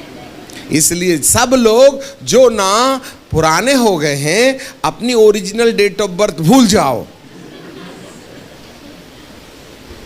ठीक है? और 20, 22, 25 बोलना शुरू करो, क्योंकि जीव के वश में जीवन और मृत्यु न होते हैं। देखो भैया, जिसको बुढ़ा समझना है वो बुढ़ा होवे, हमारी तो जवानी अभी शुरू हो रही है। मतलब मरने को भी 40-50 साल हैं, जब तक प्रभु यीशु मसीह 3-4 बार आके चला जाएगा। क्या करेंगे मर के? हम तो यीशु के साथ जिंदा उठाया जाने का दर्शन देखते हैं, चाहे 50 साल के बाद में आवे, है कि नहीं? अरे हम जिंदा रहेंगे तो ऐसे ही भेद धरती में न बताएंगे। हमने कहा प्रभु यदि तूने मेरे को जल्दी निपटाया ना तो तेरा ही धंधा घाटे में जाएगा। वायदा है, अंतिम सांस तक तेरी सेवा करूंगा। तो प्रभु कहता सधा हुआ आदमी ही जल्दी निपटाने से मेरे कार्यक्रम गड़बड़ हो जाएगा, इसलिए इसको 100 साल तक जिंदा कर रखो, है ना? क्योंकि मुझे मालूम हो गया परमेश्वर की मेरे बिना अटकी है, इसलिए उसकी मजबूरी है, मेरे को बुढ़ा नहीं होने देता वो, नहीं तो उसी का धंधा घाटे में जाएगा। निपटा ना, मैं तो कल जाऊंगा, तो फिर सुसमाचार कौन सुनाएगा? और बाकी तो सब A for Apple B for boy में खड़े हैं। भाई डॉक्टरेट तो हम ही ने न पाई है, और डॉक्टर को निपटा देगा तो कंपाउंडर ऑपरेशन करेगा क्या? पॉजिटिव सोचो ना अपने बारे में। हालेलुया। इसलिए मैं अपने परमेश्वर को देखता हूं उसके विचार और उसके मिजाज से, और जब जब मैं ऐसा बोलता हूं ना, मुझे अनंत जीवन के बारे में सच्चाई मालूम है। मुझको प्रभु की ज़रूरत है, प्रभु को मेरी ज़रूरत है। हम दोनों ने एग्रीमेंट किए हैं, मैंने एक ही चीज़ का, अंतिम सांस तक प्रभु, मरूंगा तो स्टेज में ही मरूंगा, देख एक्सीडेंट से नहीं मारना, और हार्ट अटैक की तो बात ही नहीं करना। हाँ, मैं लिपट लूँगा पैर के नीचे, ठीक है कि नहीं? तो प्रभु भी कहता बड़ा जिद्दी है, याकूब की औलाद है ये, लड़ लड़ के बापा लेता है आशीष। इसलिए वो कहता है इब्राहिम और इसहाक और याकूब। याकूब मतलब लड़ने वाला। कली से जिस दिन लड़ने वाली हो जाएगी तो उस दिन खुदा भी परेशान हो जाएगा तुमसे। आखिरकार वो स्वर्गदूत कहने लगा प्रभु किस आदमी के पास भेज दिया, ये तो पैर ही नहीं छोड़ता मेरा, सूरज उगने वाला है। तो बोले हारेगा तू तो, ठीक है, क्या करूं? बोले धोखेबाज के साथ धोखा कर, उसकी नस, जांग की नस दबा, तब जा कर के ना वो छोड़ेगा। याकूब के समान लड़ने वाले लोग मिल गए तो खुदा याकूब का नाम इज़राइल में बदल देगा। तो लड़ना पड़ेगा ना, चंगाई के लिए नहीं, उसके साथ आशीष लेने के लिए लड़िएगा, उसकी अनंत जीवन की बातें लेने के लिए लड़िएगा। और जब ऐसा हो गया तो हमारा परमेश्वर कहेगा इससे मैं बहुत परेशान हो गया हूँ, ये ऐसा टांग पकड़ लेता है, छोड़ता ही नहीं है। इसको जो मांग रहा है वो भी दे दो और जो नहीं मांग रहा है वो भी दे दो, जिससे कि कल से टेंशन देना बंद कर दे ये। हालेलुया। हाँ, इस चक्कर में मैंने प्रभु जी की ना हो टांग पकड़ना सीख लिया हूँ, इसलिए बहुत परेशान रहता है मेरे से। समझ में आगे बात, इसलिए मांगने से पहले ही दे देता है। हमारे बहुत से डॉक्टर लोग हैं, हर साल हमको ज़बरदस्ती ले जाते हैं, उनके पास ढेर सारी मशीन है, ब्लड दे दो, ये दे दो, वो दे दो, ये दे दो, वो दे दो, और सब टेस्ट करते हैं साहब। अभी पीते 15 दिन पहले, नहीं 15 दिन, 1 महीने पहले हॉस्पिटल में ले जाके 29 टेस्ट किए, और सारे टेस्ट पहले 0 रहता है, फिर येलो रहता है, फिर रेड रहता है। 29 टेस्ट में सारे कांटे ग्रीन में थे, येलो में आए ही नहीं, तो रेड में कैसे जाते? तो वो डॉक्टर साहब कहते हैं सर कौन सी चक्की का आटा खाते हो? मैं बोला ऊपर से आता है मेरा आटा। हालेलुया। बोले न तुमको शुगर है, न ब्लड प्रेशर है, न घुटना दुखता, न सिर दुखता, न बुखार दुखता, न किडनी में कोई प्रॉब्लम, न हार्ट में कोई प्रॉब्लम है, न इसमें कोई प्रॉब्लम है, न उसमें कोई प्रॉब्लम है। मैं बोला प्रॉब्लम हो गई कहाँ से? जब प्रॉब्लम सॉल्व करने वाला अंदर रहता तो प्रॉब्लम रह के करेगा क्या? न घुटना दुखता, मेरी इकलौती पत्नी है, उससे जाके पूछो आंटी जी तुमने कभी अंकल के सिर में माथे में विक्स बाम लगाए थे क्या? तो वो कहेंगी अरे उनका सिर ही नहीं दुखता, विक्स बाम लगा के कौन माथा काला करेगा? मेरे को तो सौभाग्य नहीं मिला उनका माथा दबाने के लिए। अरे दर्द होगा तभी ना दबाइएगा। आपको क्या लगता है?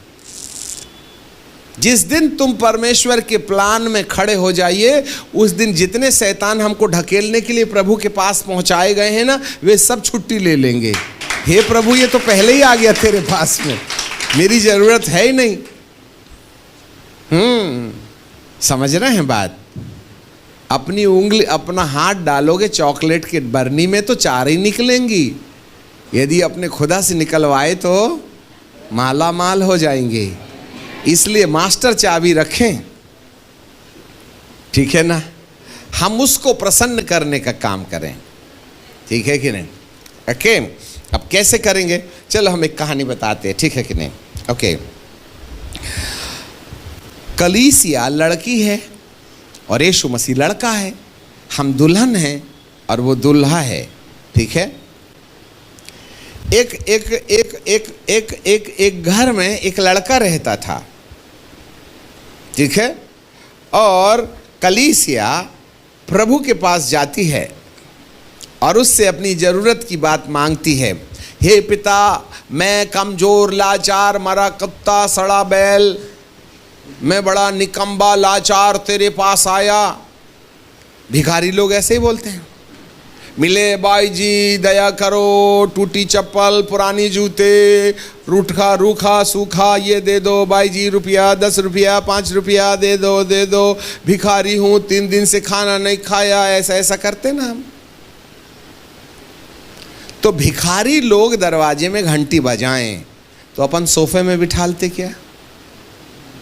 वहीं की वहीं हकाल देते, हाँ चल ले और सुन, रोज रोज नहीं आना। इतने जोर से चिल्लाता, नींद डिस्टर्ब कर दिया, उसको कटोरी भर चावल देके भगा देते हैं, ठीक है कि नहीं? ये एक प्रकार की कलीसिया है जो हमसे, जो प्रभु से रोटी, कपड़ा, मकान की गुहार लगाती। इसको भिखारी कलीसिया कहते हैं, ठीक है कि नहीं? अब एक और कलीसिया है, ठीक है? एक लड़की और आई, उसने घंटी बजाई, ट्रिंग ट्रिंग, तो अंदर से स्वामी जी निकले, बोले बोलिए क्या बात है? कुछ नहीं। तो क्यों घंटी बजाया? कुछ नहीं। तो काय को दिमाग खराब है क्या? नहीं, बिल्कुल ठीक ठिकाने हैं। तो तूने घंटी बजा के मेरे को डिस्टर्ब क्यों किया? बोले बात ऐसी थी कि आपको देखने का मन हो रहा था। कुछ चाहिए क्या? नहीं, कुछ नहीं चाहिए। फिर क्या चाहिए? आपको देखना चाहती हूँ। अच्छा ले देख ले। 5 मिनट के बाद में बोला देख लिया? देख लिया। अब जाइए ना। नहीं, मन नहीं भरा है। कुछ चाहिए क्या? नहीं। क्या? देखना चाहती हूँ। हाँ तो देखना, आधे घंटे से तो देख रही, दिमाग खराब करती, पागल है क्या? नहीं। एक्सक्यूज मी प्लीज, आप मेरे को आपके गाल में करके लव यू करने के लिए मौका दोगे क्या? तो उसकी आंखें चमगादड़ समान पैनी हो जाएंगी। क्या बोली? लव यू करेगी? सच बोल रही क्या? तब तो लड़के के दिल में तूफान आ जाएगा। सुनो जरा अच्छे से, ठीक है? आप मेरे को चुम्मी करने के लिए दोगे क्या? तो बोलेगा ऐसा क्या? तो फिर वो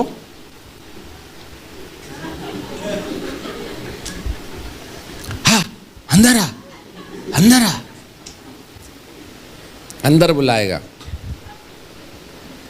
बैठो बैठो बैठो। फैन ऑन करेगा, एसी चलाएगा, पर्दा इधर करेगा, पर्दा उधर कर। प्राइवेट बिजनेस है ना, सब बंद कर देगा। और वो नौकरों को बोला ए पीछे से दरवाजा नहीं खोलना, सीक्रेट मीटिंग चल रही है यहाँ, ठीक है? नौकर चाकर घुसने का नहीं। और सुनो, जरा अच्छा चाय नाश्ता बनाओ और मलाई मार के चाय बनाना, और दूध नहीं है तो जाओ वो क्या बोलते हैं नल्लस, नहीं क्या बोलते हैं, अंधेरी से लेके आना, जिससे कि 2-3 घंटा लग जावे, ठीक है ना। फिर वो सामने बैठ जाएगा, फिर ऐसे बैठ जाएगा, और फिर एक दूसरे को देखेंगे और ऐसा ऐसा करेंगे जैसे बॉटल का ढक्कन खोल रहे हैं। यही होता है ना दुनिया में। तो सुबह कब हुई थी, शाम कब होगी, बोल के दोनों को पता नहीं चलेगा, और घड़ी के कांटे तो बंद ही जो हो जाएंगे, दिल की धड़कन शुरू हो जाएगी। समझ में आ गई बात? अच्छा लगता है ना। अब आप ही बताइए, हम प्रभु के दरबार में भिखारियों की तरह रोटी कपड़ा मकान पाने की मनसा से जाएं तो प्रभु हमको गेट में भी नहीं घुसने देगा। वह खुद ही आके कहेगा, ले चंगाई, ले छुटकारा, ले आशीर्वाद, जा भाग जा, तेरा काम खत्म हो गया, गंदा पैर, घुसने का नहीं, जा। और एक और कलीसिया है जो प्रभु से कुछ नहीं मांगती। हे प्रभु, ना रोटी चाहिए, ना कपड़ा चाहिए, ना मकान चाहिए, ना ये चाहिए, ना वो चाहिए, फिर क्या चाहिए? कुछ नहीं चाहिए, बस तेरा चेहरा देखना चाहती हूँ। हाँ तो देख। अरे चेहरा अकेला नहीं देखना चाहती हूँ, लव यू भी करना चाहती हूँ।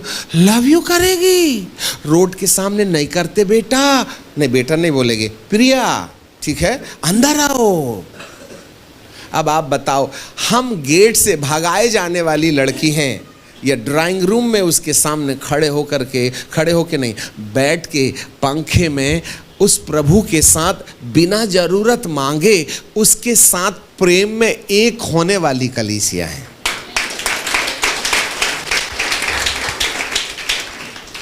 समझ रहे हैं बात? यदि हम केवल आवश्यकताओं के लिए पुकारें तो प्रभु गेट से भगा देगा, और यदि हम उसको लव यू करना शुरू कर दें तो वह हमको अंदर बुला के अपने सोफे सेट में बिठा लेगा और कहेगा, हम तुम्हें देखेंगे, तुम हमें देखो। हमारे हृदय में उठा तूफान, तुम्हारे हृदय में उठा तूफान, दोनों के अंदर जो तार जुड़ेगा। आप में से कौन है जो प्रभु से कोई चीज़ नहीं लेने के मन से बिना कारण प्रभु को ताकने और झांकने और उसकी खूबसूरती देखने के लिए 4 घंटे 6 घंटे दरवाज़ा बंद करके अकेले में बैठा रहता है?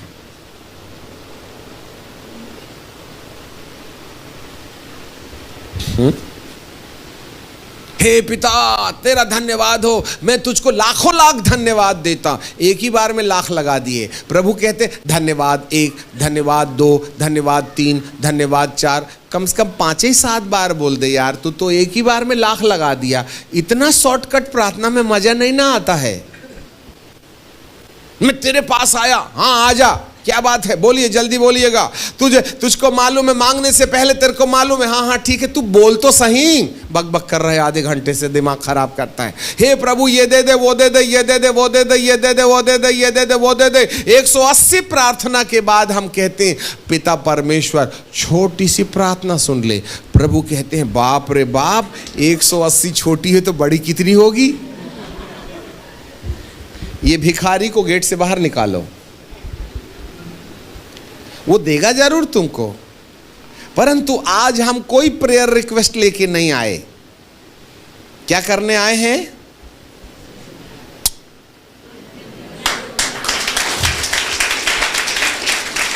जब हम प्रभु को चुम्बन देने आएंगे तो प्रभु कहे हाँ जल्दी आ, जल्दी आ, प्राइवेट कमरे में जल्दी आ, जल्दी आ, ए पर्दा बंद करो, पर्दा बंद करो। ओ हाँ हाँ, फिर हमारा प्रभु हमको कहेगा इसको कुछ नहीं चाहिए, मेरी मोहब्बत चाहिए। मैं इसको अपने कमरे में बुलाऊंगा, अपने कमरे में बुलाऊंगा उसको, और किसी स्वर्गदूत को हस्तक्षेप नहीं करने दूंगा।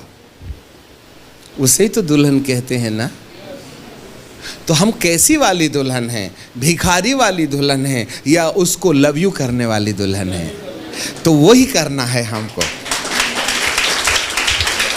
हालेलुया। जिस दिन आप उसको लव यू करने लगिएगा उस दिन प्रभु कहेगा पानी पिएगी क्या? वो खुद ही पूछेगा।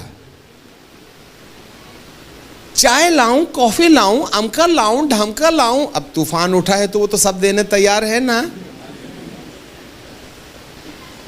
एसी लगाएगा वो, एक्सक्यूज मी प्लीज, वो खुद ही बटन दाबेगा, नौकरों को नहीं घुसने देगा। याद, ए जिब्राइल मिकाइल घुसने का ना है, दुल्हन ने मेरी प्रेमिका है, इधर तुम्हारा कोई काम है, चल बाहर चलो, बाहर चल, बाहर चलो। फटे में लात मारने चले आए, एक भी स्वर्गदूत को घुसने नहीं देगा। जब दूल्हा और दुल्हन के बीच में जिगी जिगी जिगी जिगी शुरू हो जाता है तो कोई हस्तक्षेप नहीं होता, याद रखिएगा। हमें वहीं पहुंचना है, तहाँ फिर हमारे प्रभु हमको आलिंगन करते हैं। आत्मिक रीति से हमारी जिंदगी में जो जो आत्मिक चीज़ें हैं वो दे दे करके हमारे प्यार के चक्कर में वो इतना कुछ नहीं भी मांगे तो दे देने लगते हैं। पानी पीजिएगा, नाश्ता लाइएगा, चूड़ा लाइएगा, मिठाई लाइएगा, ये लाइएगा, वो, अरे बाबा अरे अरे अरे मेरे लवर पेट भर गया है, अरे खा, जिंदगी में क्या याद रखेगी किसके साथ पाला पड़ा है आज। वो 8-8 10-10 रसगुल्ले ला रहा है। खुदा अपना भंडार खोल देगा तुम्हारे लिए, प्रेम देगा, आनंद देगा, मेल देगा, धीरज देगा, कृपा देगा, भलाई देगा, विश्वास देगा, नम्रता देगा, संयम देगा। ये सब कुछ पाके जितने अंदर के भूत हैं वो क्या बोलेंगे, बाबा रे बाबा, पहले तो मूनलाइट चलता था, आजकल हेलोजन जल गया है, चलो पतली गली से ढूंढो, भागो। ब्लड प्रेशर कहेगा भाग, और उसकी पत्नी शुगर कहेगी मैं इधर से भागती हूँ, और ब्लड प्रेशर बोलता इधर से भागूंगा, और बीवी का टेंशन उधर से भागेगा, मियाँ का टेंशन इधर से भागेगा। घर के अंदर चारों तरफ वल्ब ही वल्ब रहेंगे। परिवार मानो स्वर्ग बन गया, प्रभु तुम्हारे घर में रहेंगे। जिस दिन प्रभु तुम्हारे घर में रहने लगे ना तो ये बीमारी का बिल नहीं बनता है। हालेलुया। बीमारी का बिल नहीं बनता है, हॉस्पिटल का बिल ही नहीं बनता, नींद की गोली खाने की जरूरत नहीं है। शांति रहेगी तो आपसे आप आंख बंद करते बराबर ऐसी डीप स्लीप होगी। आज आप में से कितने लोगों को रात को चौक चौक के नींद आती है? हाथ पैर पटकते हैं, धुड़ुम धुड़ुम धुड़ुम, पूरा म्यूजिक बजता है पलंग से, क्योंकि बड़े दांत वाला दिखता है करके। मैं बपतिस्मा लिए हुए लोगों को बोलता हूं, उनको चैन से नींद नहीं आती। There is no any deep sleep in the people of God. उनको नींद नहीं है। आज कुत्ते की नींद जरा सा चूहा खटक करके कहा तो जग जाते हैं। कितने लोगों को आज ठीक से नींद नहीं आती? हाथ मत उठाना, बात की बात है। क्यों नींद नहीं आ रही? उठते बराबर दिमाग खराब, कहाँ गई रे काला, दिमाग खराब कर दी, 7 बज गए, चाय नहीं लाई, आज तेरी चमड़ी छीलती हूँ। सुबह ये हाल है तो शाम कैसी आएगी तुम्हें बताइए आप? हैं? नौकरानी का चमड़ा छील रहे हैं, 150 रुपये देते हैं। कभी तक आधे घंटे से कपड़ा धो रही है, बिल्कुल फुल्लन देवी के समान चीखते चिल्लाती है अपनी नौकरानी के ऊपर में। What do you think? Do you have the peace in your heart? कहाँ है जिंदगी? अरे बाप रे, कमर दुख रहा, नींद, अब आधे घंटे से बिस्तर में बैठे हैं, उठने का मन ही नहीं हो रहा है। क्यों? क्यों तंदुरुस्त नहीं हो जबकि 12 घंटे सोए हो आपने गोली खा के? जिस दिन प्रभु तुम्हारे घर में रहेंगे, 4 बजे मुर्गे के बांग देने से पहले बिस्तर में घुटना होगा और कहेंगे पिता परमेश्वर तेरा धन्यवाद हो। 4 घंटे की नींद में तुमको ऐसी नींद आएगी जैसे तुम 6 दिन से सो रहे हो। बिल्कुल 101% 4 घंटे की नींद में टोटल फ्रेश होकर के निकलोगे तुम। हाँ, न पेट दुखेगा। फिर खड्डा, प्लास्टिक, एल्यूमिनियम, लोहा सब खा लो, बिना डकार के हाजमोला बिना पचाएंगे हम। तुमको 2 फुलके नहीं पचते, हाजमोला टिकाते हो। क्यों मालूम है आपको? जिस दिन मेरा प्रभु तुम्हें देखेगा कि तुम मेरे डिवाइन प्लान के अंतर्गत आ गए हो, जितनी भी आवश्यकताएं हैं उसको प्रभु कहेगा तुम्हारा काम खत्म हो गया, ये मेरे पास आ गया है, तुम जाओ, छुट्टी, वॉलंटरी रिटायरमेंट।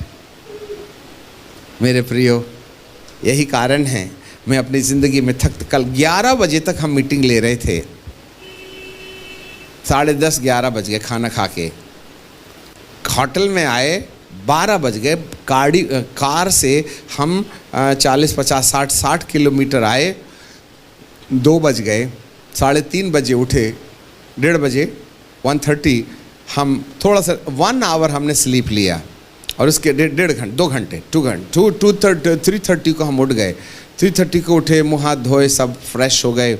और फ्रेश होने के बाद में, जबकि हमने शाम के 7 बजे नहाए थे, है ना, और उसके बाद में फिर एयरपोर्ट गए। एयरपोर्ट में जा कर के हम सीधे ट्रेन, और सुबह 7 बजे यहाँ उतरे। फिर वहाँ से 1.5 घंटे में यहाँ आए। यहाँ आते बराबर हमने नहाना पसंद किया, और नहाने के बाद में एक चर्च ऑलरेडी हमारा हो गया, ये दूसरा चर्च है।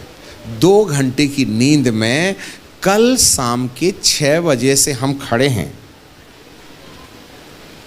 कल शाम के 6 बजे से खड़े हैं, 2 घंटे की नींद हमने ली है, और जो bug bug bug bug bug bug bug bug हम कर रहे हैं अभी ख़त्म नहीं हुआ। इससे पहले कि यहाँ हम आते, हमने ऑनलाइन अपनी संपूर्ण कलीसिया को अमेरिका, कनाडा, दोहा, कतार, ऑस्ट्रेलिया में कलीसियाओं में संदेश दे के हम यहाँ आए हैं। भारत की कितने ढेर सारी जगहों में, कहीं 100, कहीं 1000, कहीं 500, उन सब लोगों को संदेश दे करके हम यहाँ पर 45 मिनट का मैसेज दे करके यहाँ आकर के खड़े हुए हैं। जो यहोवा की वाट जोहते हैं वे नया बल प्राप्त करेंगे। जवान तो थक जाएंगे, परंतु यहोवा की वाट जोहने वाला न थकेगा न परेशान होगा। मुझे सहायता कहाँ से मिलेगी? हाँ, यहोवा की ओर से। हम हो यहोवा के हो जाएं तब ना। हम तो गेट से हकाले जाने वाली लिस्ट में हैं। ड्राइंग रूम में आकर के उसके साथ ना, बिना रिक्वायरमेंट के, बिना किसी आवश्यकता के लिए, हे प्रभु I love you, I love you, I love you, आप कहाँ हो, मुझे अपना चेहरा दिखाओ, आपका प्रेम दिखाओ, धीरज दिखाओ, कृपा दिखाओ, ऐसा करके 4-6 घंटा बैठ करके निकलो। फिर देखना पूरा नॉर्मल हो जाएगा ब्लड प्रेशर। खाने की टेबल में कहीं एलिया बाबा दिखेंगे तुमको? उसके लिए 6 घंटे प्रार्थना करना पड़ता है। Praise the Lord. अब तक हम अपने आप को प्यार करने के चक्कर में प्रभु की भक्ति करते हैं। We love ourselves, that's why we are worshipping the lord. जरा सुनो, हम अपने आप को प्यार करते हैं इसलिए प्रभु की भक्ति करते हैं। जिस दिन हम प्रभु को प्यार करने के लिए भक्ति करने लगें, तो आपकी सारी समस्याओं का समाधान उसकी रिस्पॉन्सिबिलिटी होगी। बिगिन टू लव हिम, उसको प्यार करना शुरू कर दें। लॉर्ड आई लव यू, मुझे कुछ तू देवे या ना देवे, मुझको कुछ चाहिए भी नहीं, मुझे तो तेरा चेहरा चाहिए, मुझे तो तेरा प्यार चाहिए, और मैं भी कुछ नहीं दे सकता, चुम्मी ही दे सकता हूँ। आई love you Jesus, I love you Jesus. जिस दिन तुम प्रभु को प्यार करने का वरदान मांग लोगे, उस दिन प्रभु जब तुमको प्यार करने लगेगा, तो तुमको बिना मांगे वो भी देने लगेगा जो तुमने कभी अपने जीवन में नहीं मांगा था। समझ रहे बात को? हाँ, अभी कान तो ऐसे भी पकड़ना है और ऐसे भी पकड़ना है, पर पकड़ना तो कान ही है। पर हम अपनी आवश्यकताओं को लेकर के प्रभु के पास जाने के बजाय हम उसको प्यार करने के लिए प्रभु के पास गए, तो वह हमारी आवश्यकताओं को आप से आप पूरा कर देगा। वाह वाह वाह। कितने हैं जिनको नींद नहीं आती है? कितने हैं दिमाग खराब, दिमाग खराब, दिमाग खराब, दिमाग खराब? कितने हैं जिनको रात को सपने आते हैं, बुरे बुरे, डर जाते हैं और नींद में चिल्ला उठते हैं, अगे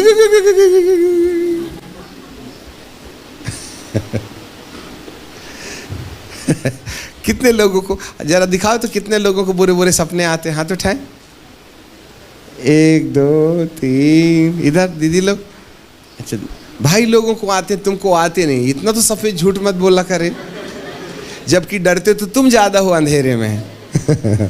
चलिएगा, कोई बात नहीं। अभी धीरे धीरे हमको अगले क्लास में भी जाना है, ठीक है कि नहीं? चंगाई चकेला नहीं, उसको प्यार करना है। गेट अकेले में मत रहो, उसको, है ना, बैठक रूम में जा कर के 15 मिनट उसका चेहरा मत देखो, 2-2 घंटा देखना, 3-3 घंटा देखना, समय मांगो, सब काम धाम निपटा के 11 बजे से 2 बजे तक खूब दुआ करो, फिर सो जाना, सुबह तंदुरुस्त दिखोगे, है ना।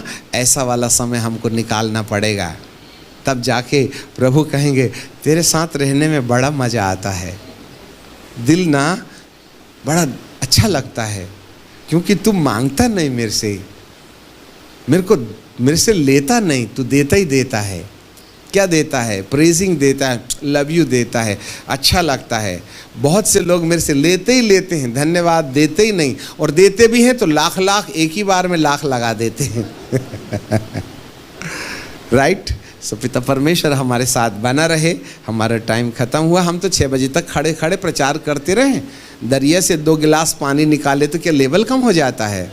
हमने तो संदेश शुरू नहीं किया, अंत का समय आ गया। हमारा प्रॉब्लम नहीं ना है, ये घड़ी का है, ठीक है। हालेलुया। इस समय हम आपके लिए प्रार्थना करेंगे, सब के लिए एक साथ एक कहानी बता के ख़त्म करते। अभी हमको छत्तीसगढ़ में मीटिंग थी, तो छत्तीसगढ़ में हमारे ही मसीह भाई लोग आईजी साहब के पास चले गए। मीटिंग तो होने देना, पर ये वक्ता को चढ़ने मत देना बोले। पुलिस फोर्स लग गई, पूरी बस भर के पुलिस, ये आदमी आए तो इसको यहाँ से भगाओ। छत्तीसगढ़ में हजारों की संख्या में लोग इकट्ठे हो गए, 3000 लोग इकट्ठे हो गए। आना 10-20 हज़ार लोगों को था, परंतु पुलिस ने सब डिस्टर्ब कर दी और उन्होंने कहा ये बालाघाट से आया हुआ दाढ़ी वाला आदमी को स्टेज में नहीं चढ़ने देना। पता नहीं कौन सी एलर्जी, एक आदमी से पूरी सरकार दहल गई। अपना भी वजन कितना है तुम ही बताइए आप। पूरे दमकल लगे हुए हैं। ये पादरी के लिए दमकल का क्या काम है कि नहीं? हमने कहा कोई बात नहीं, तुम्हारे सामने हम जा रहे हैं। हमने मोबाइल उठाया और उनको बोला सुनो, अपना मोबाइल चालू करो, एक कंप्यूटर में लोड करो, उसको प्रोजेक्टर से जोड़ो और सामने पर्दा लगा दो। हम नहीं है ना, तुम हमको पर्दे में देखना। और हम प्रार्थना कर रहे हैं। हमारे साथ जितने स्वर्गदूत हैं, 2 आग वाले, फिर 2 पंखे वाले, 4, फिर 3 पंखे वाले, बिना पंखे के 3 इधर 3 इधर, 10, 6 पंखे वाले, पीछे 2, 12 स्वर्गदूत और पीछे में एलिया और मूसा, ऐसे करके 14 लोगों की टीम, और उधर से बड़ी भारी सेना। इतने दूत चलते हैं हमारे साथ। जब से बिल्डिंग में आए हैं, अग्नि वाले स्वर्गदूत चारों तरफ चक्कर मार रहे। तुमको क्या पता? हम स्टेज में गए और कहा हे प्रभु, मेरे साथ जितनी सेना तूने दिया है, मैं स्टेज में छोड़ जा रहा, अकेला जा रहा। जब पर्दे में बात करूंगा तो ये सारे स्वर्गदूत एक्टिवेट होना चाहिए। प्रभु कहते हैं सर बिल्कुल ऐसा ही होगा। है ना। हम चले गए, पर्दे में आवाज़ आ रही है, पर्दे में हमारा चेहरा आ रहा है, उनने एम्पलीफायर में लगा दिए और लगी हमारी आवाज़। 1 घंटे, उसके बाद में 1.5 घंटे, मैसेज के बीच में सब ऐसे ऐसे ऐसे ऐसे करने लगे। हम देख ही रहे। हमने कहा हमारे अकेले को फोकस मत करो, भीड़ को भी दूसरे मोबाइल से दिखाओ क्या चल रहा है। और रात को सर करीबन 20-25 स्त्री पुरुष वो पर्दे के अंदर आवाज सुनकर के जितने भूत थे सब ड्रामा करने लगे, ऐसा ऐसा करने लगे। कोई कूद रहा है, कोई उछल रहा है, कोई भाग रहा है, कोई लुढ़क रहा है। हम कहे प्रभु हम तो यहाँ हैं पर आपके दूत वहाँ हैं। इतना चीख पुकार हो रहा है, मैं क्या बताऊं। जैसे सिर से जुआं भागती है ना, ऐसी भीड़ से औरतें निकल रही थी पागली, जिनके अंदर भूत थे। दूसरे दिन भी यही हुआ। दूसरे दिन में तेल के लिए प्रार्थना किए, सब लगाओ। कोई देखता है, कोई सुनता है, कोई चलता है। हम घर में बैठे हैं और भूत यहाँ नाच रहे हैं। हम कहे गजब हो गया प्रभु। ये बोले प्रभु जी ने कहा तू तो चला गया पर टेंशन तो मेरा ना है, तू पर्दे में बोल, बाकी मैं निपटाऊंगा। और तीसरे दिन अभिषेक की प्रार्थना, और जब अभिषेक की प्रार्थना गिरने लगी तो कोई पवित्र आत्मा पा रहा है, कोई गिर रहा है, कोई कुछ हो रहा, कोई कुछ हो रहा। तीनों दिन घर में हमने स्टूडियो में प्रार्थना करे। 250 किलोमीटर दूर लोग चंगे हुए। हम कहे गुड आइडिया, पेट्रोल भी बचा, पेट्रोल भी बचा, समय भी बचा। मेरा परमेश्वर इतना महान है, वो हाथ रखने को नहीं बोलता। तुमने बहुत रख लिए, अब मेरे को रखने दो। बोले तुमने बहुत मिनिस्ट्री कर ली, अब मेरे को करने दो। जब प्रभु मिनिस्ट्री करते हैं तो अपन तमाशा देखते हैं। है ना। और जब हम मिनिस्ट्री करते हैं तो प्रभु तमाशा देखता है। अब तुम देखो या खुदा को देखने दो। बोले तुमने बहुत कर लिए, अब मुझे करने दो। और जब प्रभु सेवा करते हैं ना तो छक्के छोड़ा देते हैं सामने वाले का। हालेलुया। वही आज भी होने वाला है। हालेलुया। जितने भूत रात को सपने देते हैं, दादा दादी नाना नानी आजा आजी के साथ पूरी टीम को भागना पड़ेगा। ठीक है कि नहीं। जितनी बीमारी है सबको जाना पड़ेगा। नहीं गए तो हे प्रभु तेरी इज्जत, अपनी क्या है, अपनी तो है ही नहीं। जिसकी रहती है उसकी जाती है, जिसकी है ही नहीं उसकी जाएगी कहाँ। तू जानो, तेरा काम जाने, दुनिया तेरी है। नहीं चंगा किया तो तेरा ही नाम खराब होगा। अपन तो पहले बपतिस्मा में मर गए हैं। तो हमारे प्यारे मसीह भाई बहनों, आप लोगों ने इस वीडियो को पूरा देख लिया होगा कि ये वीडियो कितना अजीब था। हो सकता है इस वीडियो से आप लोग बहुत ही आशीषित होंगे, बहुत ही आशीष पाए होंगे इस वीडियो के माध्यम से। क्योंकि इस वीडियो को मैं जब देख रहा था तो मुझे इतना अच्छा लगा, इतना अच्छा, क्योंकि इसमें जो परमेश्वर का जो रियलिटी है, जो सच्चाई है, वो चीज़ बताया जा रहा है। किस प्रकार परमेश्वर जीवन में काम करता है, किस प्रकार परमेश्वर की चंगाई देता है, किस प्रकार लोग परमेश्वर से विश्वास करते। इस वीडियो में सब कुछ क्लियरिटी पूरा बताया गया। आप लोगों ने हो सकता है इस वीडियो में बहुत कुछ सीखा होगा। मैं आशा करता हूँ ये वीडियो आप लोगों को बहुत ही पसंद आया होगा। तो दोस्तों मैं उम्मीद करता हूँ इस वीडियो से आप लोग बहुत कुछ सीखे होंगे, बहुत कुछ जाने होंगे। तो चलिए मिलते हैं हम आप लोगों से फिर अगली वीडियो में, अगली नेक्स्ट गवाही के साथ, नेक्स्ट प्रचार के साथ। जैसा कि अभी आप लोगों ने इस प्रचार को सुना, ऐसे ही दूसरे प्रचार के साथ आप लोगों से मिलते। तब तक के लिए बने रहिए इस चैनल पे। सबको जय मसीह की। प्रभु आप लोगों को ढेर सारी आशीषें दे। और हाँ दोस्तों, ये प्रचार, ये जो वीडियो है, इस वीडियो को कम से कम अपने 2 मसीह भाइयों तक शेयर जरूर करिएगा, ताकि प्रभु का जो सुसमाचार है, जो लोगों तक पहुंचाना है हम लोगों को और आप लोगों को, वो आप लोग 2 मसीह भाइयों तक शेयर जरूर करिएगा, ताकि ये सुसमाचार उन लोगों तक भी पहुंच सके। तो चलिए दोस्तों, आप लोगों से हम फिर मिलते अगली वीडियो में। सबको जय मसीह की। प्रभु आप लोगों को खुश रखे, खुशहाल रखे।